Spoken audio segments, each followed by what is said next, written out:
Vamos orar? Vamos nos preparar aqui para o estudo da nossa confissão de fé. Vamos buscar em oração. Amém? Vamos lá. Santíssimo Deus e Pai, queremos te louvar nesse momento, agradecer ao Senhor por tudo que o Senhor já fez por nós neste dia e continua fazendo. Peço agora neste momento que o Senhor nos conduza neste estudo, que seja claro, objetivo e o Senhor nos firme na nossa fé professada, pois a nossa confissão nos auxilia nisso, né, a expressar a nossa fé. E que haja clareza, então, que as nossas consciências sejam cativas à palavra de Deus. E que tudo que encontramos nesta confissão, Deus, realmente tenha o amparato bíblico para assim professarmos com tranquilidade, com uma boa consciência. É isso que eu peço para mim e para os meus irmãos neste estudo que se inicia. Em nome de Jesus oramos. Amém. O irmão pode abrir aí na confissão de fé, 30º capítulo, Ceia do Senhor. Estamos agora no 3º parágrafo do 30º capítulo. Então, o irmão pode abrir aí para acompanhar, fazer suas anotações, ver o que realmente a confissão de fé fala. E ela diz o seguinte no 3º parágrafo, né? Que é a administração da Ceia do Senhor. O que diz a nossa confissão quanto à administração da ceia? O Senhor Jesus, nesta ordenança, nomeou que seus ministros orem e abençoem os elementos do pão e do vinho, e assim os separem a partir de um uso comum para um uso sagrado. E tomar e partir o pão, tomar o cálice e, eles também participando, oferecer ambos aos comungantes. Tá?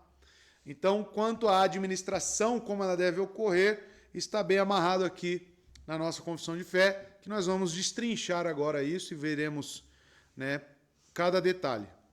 Então, a correta administração. Nos dois parágrafos que veremos hoje, parágrafo 3 e 4, então abordam os assuntos como que a ceia do Senhor deve ser administrada, irmãos, pelos ministros do Evangelho. Não era apenas uma ordenança para os amigos íntimos de Jesus, os apóstolos. Destinava-se a todos os seus discípulos ao longo desta era, até que ele venha. Como é que os pastores da igreja devem, então, conduzir a observância, né, desta ordenança? Eles devem fazer exatamente como Jesus fez quando a instituiu, em obediência à sua ordem, fazer isto. Né? Temos uma ordem aqui, fazer isto, nas passagens onde Cristo institui a ceia. A confissão especifica ações de oração, bênçãos dos elementos, partir o pão, tomar o cálice e distribuir ambos os elementos aos comungantes. E todos, depois de participarem de ambos os elementos, né, participando comunitariamente. A lista de ações é simplesmente uma recontagem do que Jesus fez na noite anterior à sua morte, que diz o seguinte: enquanto comiam, Jesus tomou o pão, então ele pegou o pão, abençoou, agradeceu, né, pelos elementos, partiu e deu aos discípulos e disse: tomai e comei. Isto é o meu corpo. Depois tomou o cálice, deu graças também, e deu-lhe dizendo: bebei dele todos. Está em Mateus 26, do verso 26 e 27. Então, a nossa confissão, ela vai pegar justamente este passo a passo do que Jesus fez. Por isso que nós oramos aqui, quando primeiro distribuímos os elementos, né? Oramos, agradecendo ao Senhor. Automaticamente os irmãos também oram, não só o ministro, né? Ou quem está ali me auxiliando na mesa. Mas aí os irmãos agradecem por aquilo, tendo um entendimento correto sobre o que está sendo representado ali nos elementos. Com o entendimento daquilo, nós agradecemos a Deus. Tá?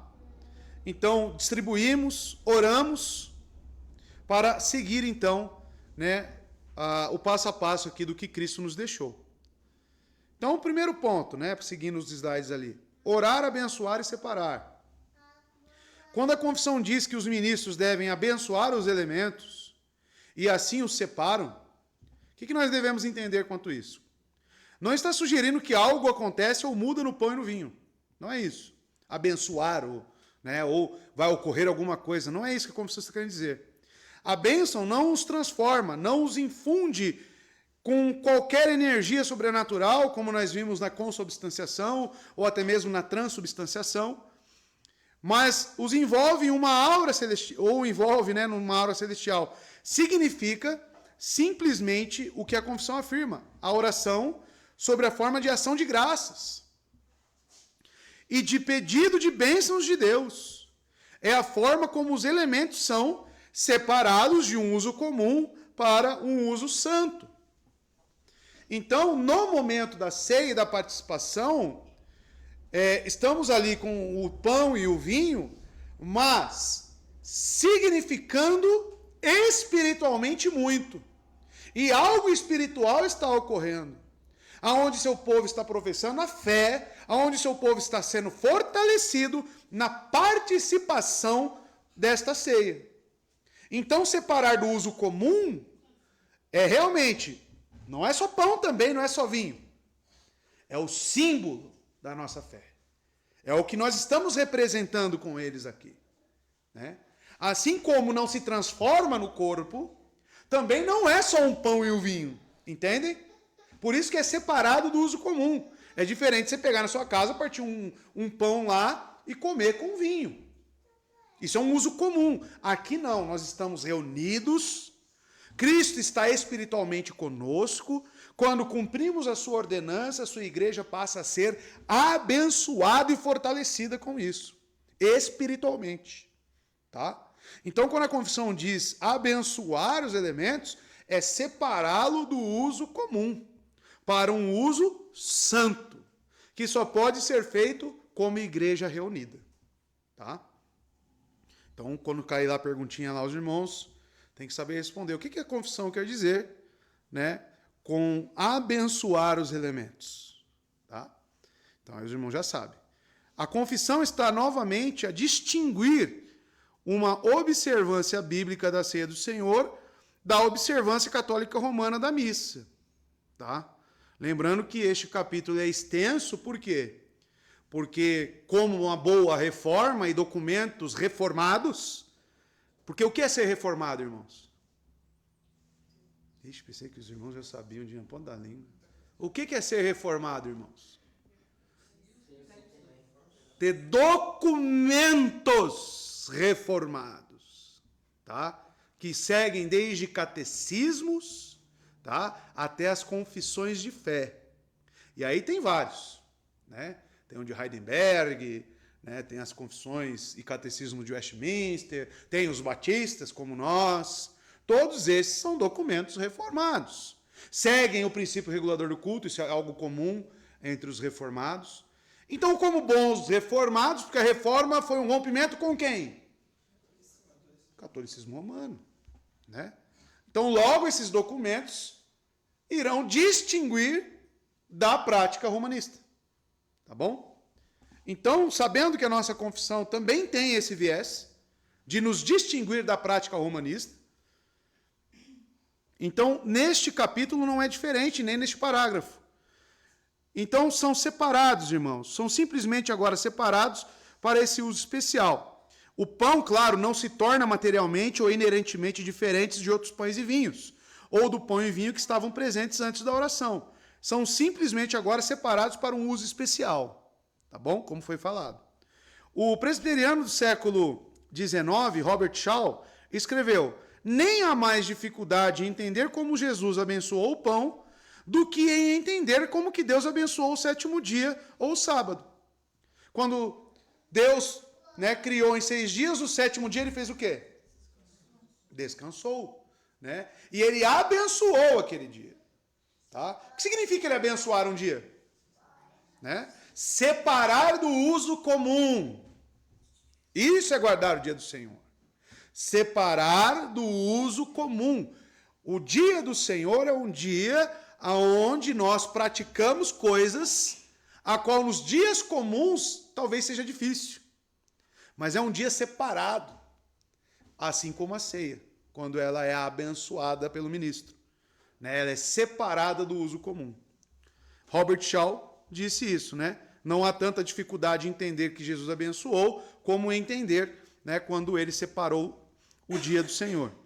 Deus abençoou o sétimo dia separando-o para o uso santo, ou designando-o para ser um dia de descanso sagrado.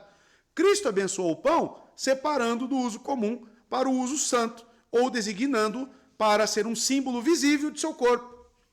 Não há qualquer sugestão de um processo misterioso ou sobrenatural ou de alguma transformação, algo, né, da espécie. Então, separar, tá, para o uso santo é o que significa abençoar os elementos. Tá bom? No próximo slide, né, aí vem os documentos, né, romanistas, aonde falam sobre isto. No Catecismo da Igreja Católica Romana, fala sobre o ponto lá do desenrolar da celebração. No ponto 1350, a apresentação das oferendas, né, o ofertório. Traz-se então para o altar, por vezes, processionalmente, o pão e o vinho que vão ser oferecidos pelo sacerdote em nome de Cristo no sacrifício eucarístico, isso, no qual se tornarão o seu corpo e o seu sangue. Tá?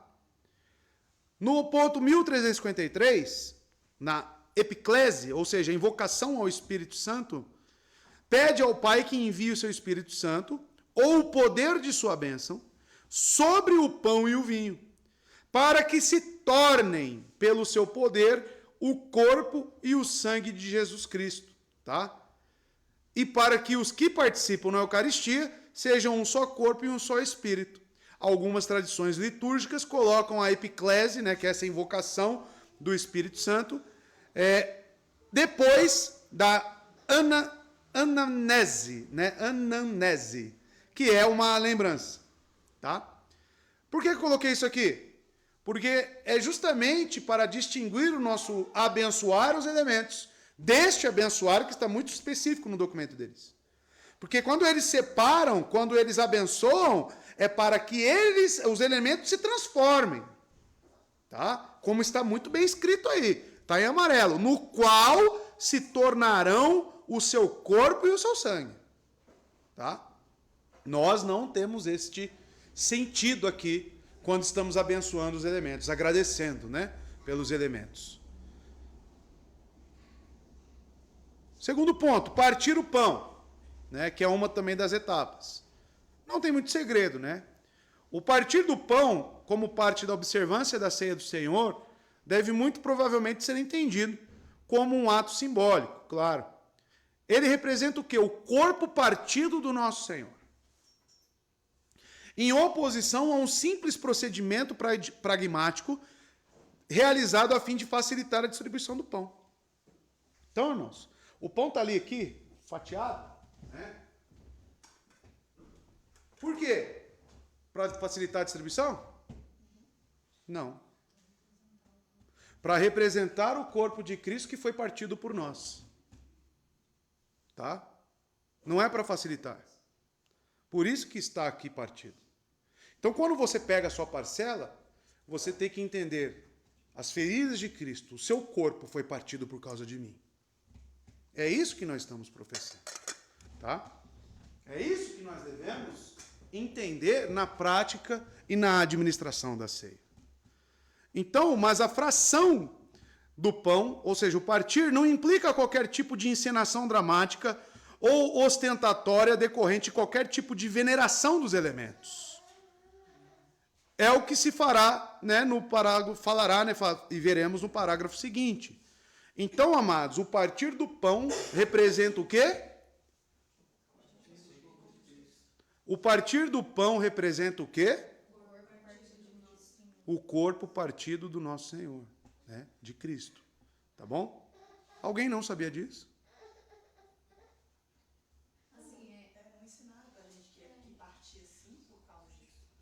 É o que representa, né? Mesmo quando é um pão inteiro, você vai tirando os pedaços. É como se o corpo de Cristo, né, estivesse, claro, simbolicamente, não estou falando que aquilo é o corpo de Cristo, mas simbolicamente estivesse sendo partido. E o que aconteceu com ele? Né? Os flagelos, né, as pancadas que ele levou. Você já viu um médico falando sobre a crucificação? O que aconteceu interiormente no corpo de Cristo? Justamente o que estamos aqui professando. Eis a necessidade de você entender a humanidade do nosso Senhor Jesus Cristo. Ele teve um corpo humano justamente para se entregar por nós. É isso que representa. Tá? Então, olha, os irmãos precisam entender a fé que professam. Tá? Terceiro ponto. Comunicar. Né? O que significa o comunicar aqui?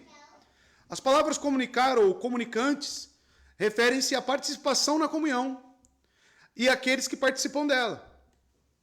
A razão para especificar que ambos os elementos devem ser recebidos por todos os comunicantes deve-se a outra das perversões de Roma, desta ordenança, a sua prática de negar o cálice aos leigos, ou não clérigos. Esta questão é novamente abordada diretamente no início do próximo parágrafo. Como eu já comentei aos irmãos, até certa época na igreja de Roma, só participava da ordenança, né, da ceia, os clérigos, aqueles que eram estudados, entre eles. Era negado ao povo a participação. Então não era comunicado aos crentes, né? Crentes, né, digamos. E aí entramos, né, claro, no quarto parágrafo, que é justamente o que fala, né? Lembrando, né, eu não coloquei aqui o cálice, né, porque é nítido, o próprio Cristo fala o que significa o cálice, né? É o meu sangue, que é derramado por vós, que é o que mais? O selo do quê? Da nova aliança, né, do pacto da nova aliança. Então isso é muito bem especificado na própria palavra.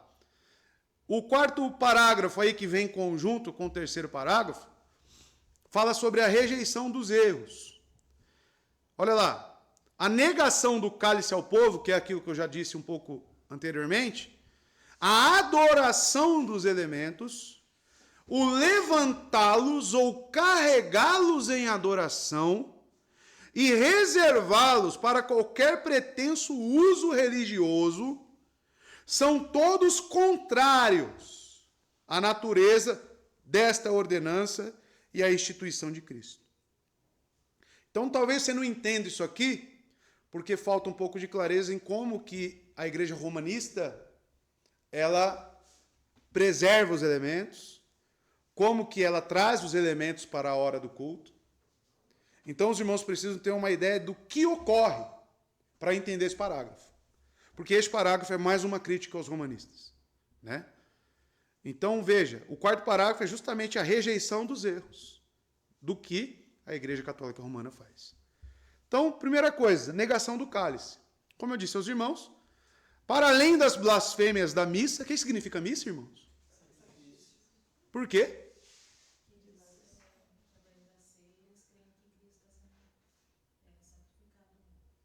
E aí é um domingo e no outro domingo? De novo? Aí nunca acaba, né? Deus nos perdoe, né? De tamanha blasfêmia. Para além das blasfêmias da própria missa e da transubstanciação, outras práticas errôneas, né, para ser bem bonzinho nas palavras aqui, da Igreja Católica Romana, constituem abuso desta ordenança de Cristo. O parágrafo 4, né, aborda algumas delas. A primeira é a negação do cálice ao povo. Em 1415 d.C., Roma negou oficialmente o cálice ao povo. Apenas o sacerdote participava dele em seu próprio nome e em nome do povo. Como se o sacerdote estivesse ali representando o povo. Esta foi a sua política durante mais de 500 anos, até o século XX. Era um flagrante desrespeito pelas palavras de Jesus em Mateus 26, 27. Bebei dele todos vós. Além disso, era uma peça do clericalismo de Roma, o desprezo prático dos leigos por parte da liderança e do sacerdócio da igreja. A igreja romanista, irmãos, elas se colocam acima da palavra. Claramente. Então, a palavra de Deus não é autoridade sobre eles. O Papa é autoridade sobre as Escrituras. A igreja romana é a autoridade sobre as Escrituras. Então, por isso, que eles interpretam como eles querem e eles determinam o que eles fazem. Então, eles não seguem o que nós seguimos como sola Escritura, que é um dos pilares da Reforma Protestante também. Onde a palavra de Deus é totalmente inspirada, a palavra de Deus ela é totalmente autoritativa sobre nossas vidas. Desde Gênesis até Apocalipse, os 66 livros. Por isso, amados, que nós vemos essas aberrações. Eu acho que eu coloquei aqui. Deixa eu ver. Tem. É que antes eu vou falar da veneração dos elementos, que é o próximo slide. Pode falar, Fabio. Não sei quem já cantou também, mas eu me lembrando aqui, pouco se fala a palavra de Deus, da escritura mesmo na igreja católica. Pouco se fala. Eles Exato. usam os documentos deles, os materiais deles para estudo, inclusive de catequese, de crisma, mas a Bíblia mesmo eles não usam. Exato, porque eles têm essa... Eles são superiores, né? À própria palavra. Mesmo, eles dão aquele folheto deles da liturgia lá na missa e só isso. O Maurício ia lá, ele falou, né? Começou a ler a Bíblia e ele olhava para os ditos lá, crentes, né? Aí, esse povo não leva a Bíblia, né, Maurício? Você ficava... É verdade, né? Ninguém com Bíblia. Ninguém. Só eu lá, eu fiquei até com vergonha. Só eu que esquisito. Pois é. Aí, aproveitar. Pode falar. Essa semana caiu bastante coisa de catolicismo para mim nas minhas redes sociais. Nem pesquisei muito, não sei o que aconteceu. Mas começou a vir bastante coisa. Tá me ouvindo, hein? Seu celular tá me ouvindo. É seu algoritmo. E, nossa, eu ouvi uma moça dizer que só crê na Bíblia porque a Igreja Católica forneceu para eles. Aí eu, no meu interior, eu pensei, caramba, se dependesse da Igreja Católica, eles não tinham Bíblia até hoje. Sim. É porque foram os reformados que traduziram. Exato. William Tyndale, que morreu por traduzir as Bíblias na Inglaterra, né? Aí ela me teve essa ousadia, essa capacidade de falar que os crentes lá do catolicismo creem na Bíblia porque foi a Igreja Católica que forneceu a Bíblia para eles. Isso é fake news. Eles privaram o povo, fizeram o contrário. Aí eles creem, né? Tem outros credos deles fora a catequese. Sim. Mas eles colocam o papado, né, o próprio papado e o sistema deles Acima. das escrituras. Isso é claro. Nítido. Nítido. Então, Cristo não é o cabeça da igreja, eles são, né? Pode falar. Eu lembro quando era criança, né, frequentava a igreja católica, mas eu me lembro que no momento que o povo ia pegar a hóstia, né, eu lembro de ver o padre tomando numa taça. Então, não sei, acho que tem a ver com... Sim, tem alguns atos aqui ritualísticos que eu vou falar agora. E uma delas é a veneração dos elementos. Para além desta negação do cálice às pessoas, né, coisa que veio mudada só no século XX, a confissão rejeita a adoração dos elementos, que é o que está no quarto parágrafo. E erguê-los ou levantá-los para a adoração. E reservá-los para qualquer uso pretensamente religioso. Decorre da doutrina da transubstanciação, né, que vamos falar também no parágrafo 6 desse capítulo aqui, que o pão consagrado é o próprio corpo de Cristo, e que pelo que o catolicismo romano vê este fato como um fundamento para justificar a sua adoração aos elementos. Estes erros são todos rejeitados por este parágrafo, porque eles são todos contrários à natureza desta ordenança e à instituição de Cristo. Além disso, os erros romanos neste ponto são uma violação patente, clara, do segundo mandamento. Que é qual? E que mais? Não adorarás, nem não se prostrarás, correto? Perante qualquer imagem feita no céu, na terra, no mar, né, de qualquer animal, ou seja, qualquer coisa. Os romanistas, eles veneram e tem um momento de adoração de elementos e coisas criadas. No catecismo, está um pouco ali, mas eu vou ler aqui, né? Está bem juntinho. Lá no ponto 1378, o culto da Eucaristia, que eles falam, não é nem culto ao Senhor, né? É culto da Eucaristia. Ou seja, o que é a Eucaristia? Então, é um culto daquilo. Na liturgia da missa, ou seja, sacrifício, nós exprimimos a nossa fé na presença real de Cristo sob as espécies do pão e do vinho. Entre outras maneiras, ajoelhando ou inclinando-nos profundamente em sinal de adoração do Senhor. A Igreja Católica sempre prestou e continua a prestar este culto de adoração que é devido ao sacramento da Eucaristia. Não só durante a missa, mas também fora da sua celebração, conservando com o maior cuidado as hóstias consagradas, apresentando-as aos fiéis para que solenemente as venerem. Antes de o padre distribuir, tem aquela entrada, a procissão dos elementos, não é? Não trazem lá? Traz com aqueles símbolos lá, que nem sei o que significa, né? Aquelas vestes. E o povo venera. Venera. O povo se ajoelha para o elemento. Olha lá, está escrito, solenemente as venerem e levando-as em procissão. Tem uma procissão por causa dos elementos. Tá? No ponto 1379 do Catecismo da Igreja Católica, a Sagrada Reserva, chamado Sacrário. Já ouviu falar do Sacrário?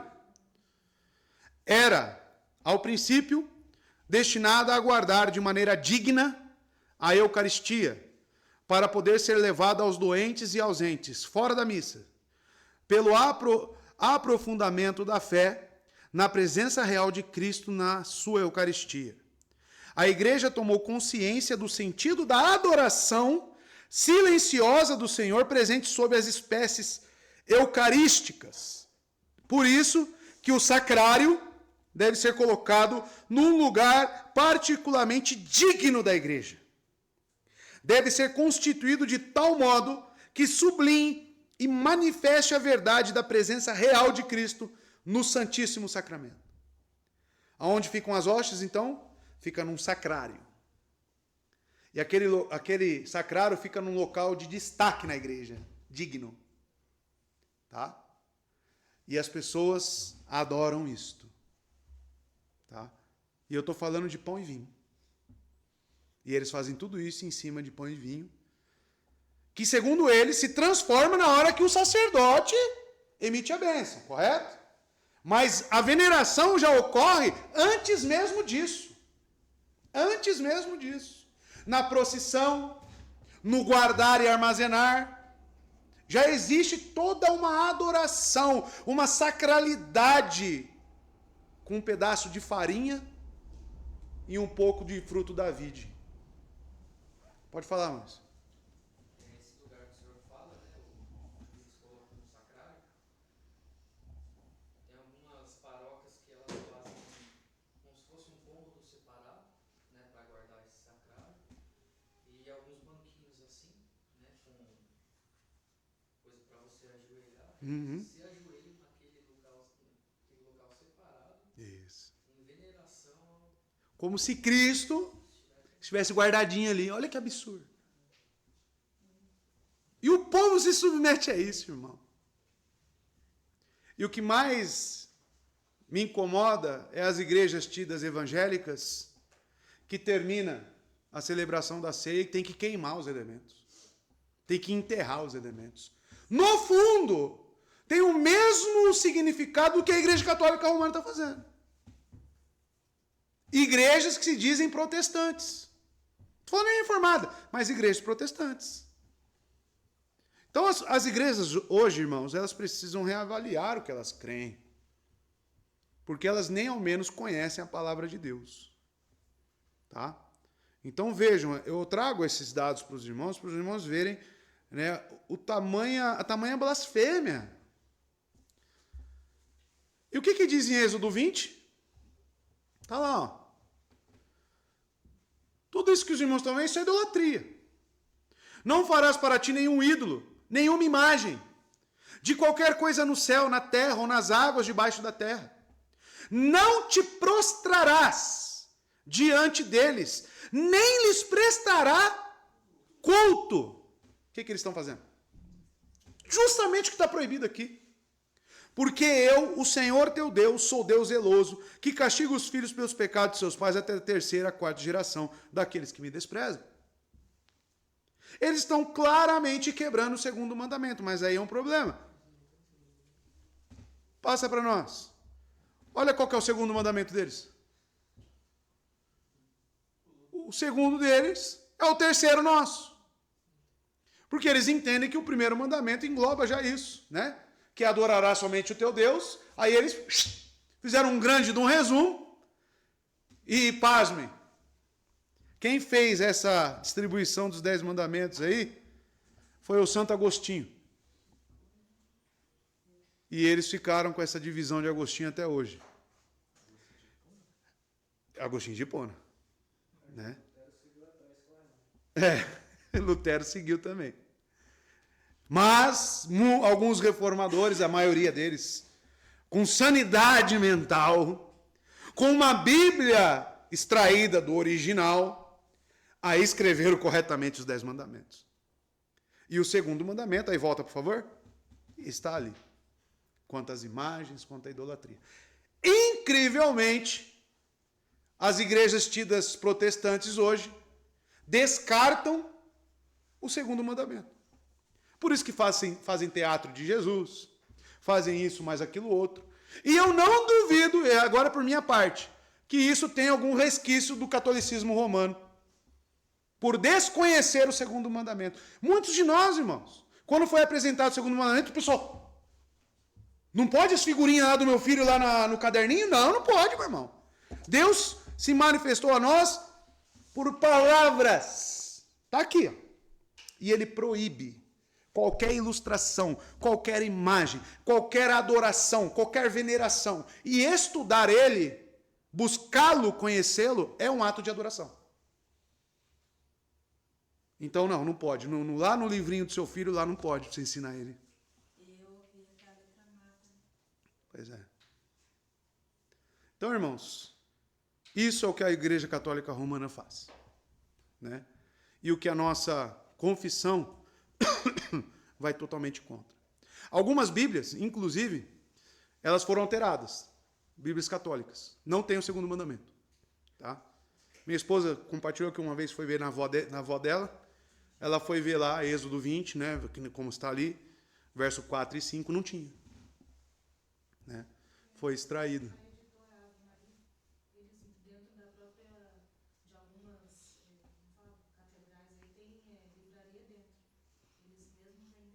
Pois é. Acrescentando ou extraindo da própria palavra de Deus. Mas quem está acima da palavra, isso aí, né? Não tem problema algum, né? Pode falar mais.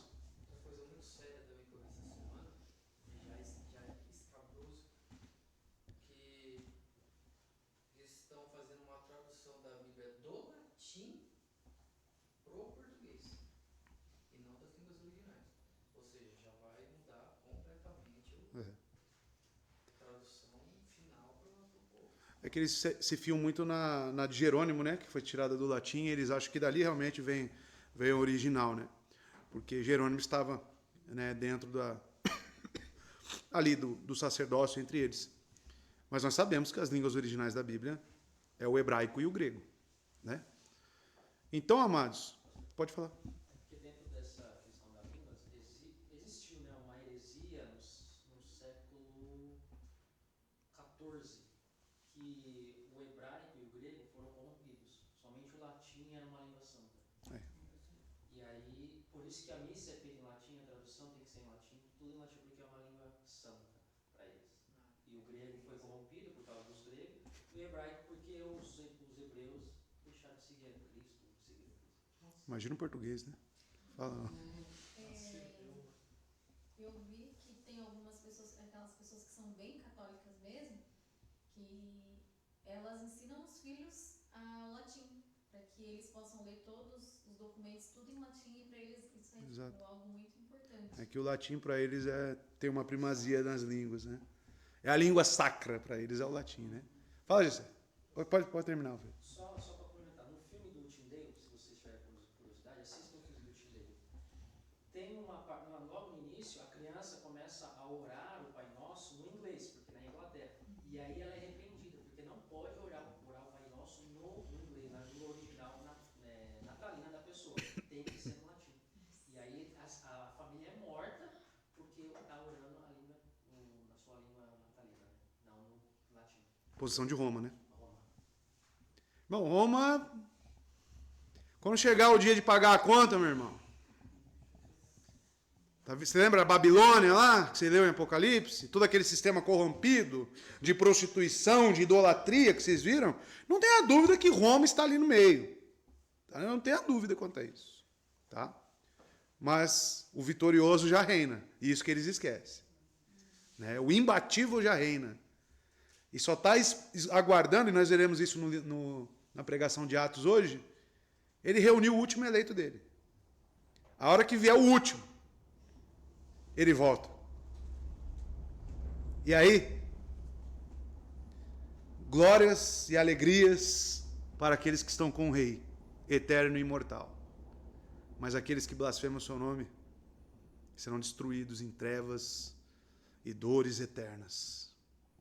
Que eles se arrependam disso. Pode falar disso aí que você fala. Eu ia falar que a Venerada Bíblia de Jerusalém, ela já é uma tradução, não é original, ela é uma tradução do francês para o português. É pior. Entende? É pior. Provavelmente ela é uma tradução do latim para o francês e no português ela está traduzida do francês para o português. Ela está mais limitada.